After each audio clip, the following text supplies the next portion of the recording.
Councilman Reno-Weber, you're next in my queue, and you have the floor, sir. I'll be brief. You can start the Piaget timer now. I think there are three parts to this that just speak to my heart.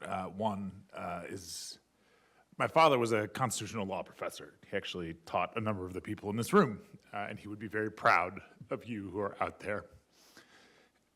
And I asked myself what he would think about this. Because his focus was in history, but it was also on the individual leadership of our founders. And as I was thinking about that, I thought about when he described to me as a small child the Boston Massacre.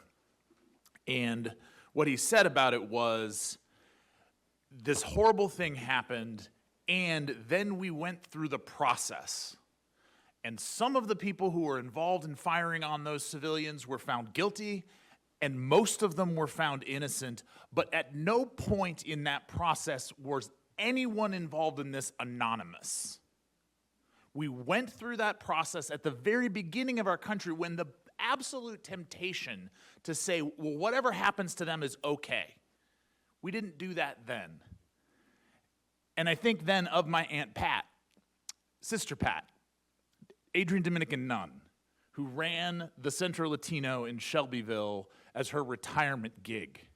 And I remember when ICE came to their door, and she, at that point, 80 years old, looks into the face of this set of armed men who were coming for her folks and said twice in his life, Jesus was an immigrant. And at the end of your life, if you believe as a Christian that you are going to look God in the eye, ask yourself what it is exactly that God is going to say to you about how you treated the least of them. And you know what they did? They walked away because no one messed with Sister Pat. And then I think about my wife. 10 years in the Coast Guard, defending our borders as part of what she did in Miami. And if you think that was safe, you're wrong. And at no moment in a conversation around what should we do to protect our country from immigrants would she or any of her colleagues or classmates say, I should be anonymous in that enforcement. That is not the principle on which our country operates. I spent an alarming amount of my 20s in post-dictatorship countries.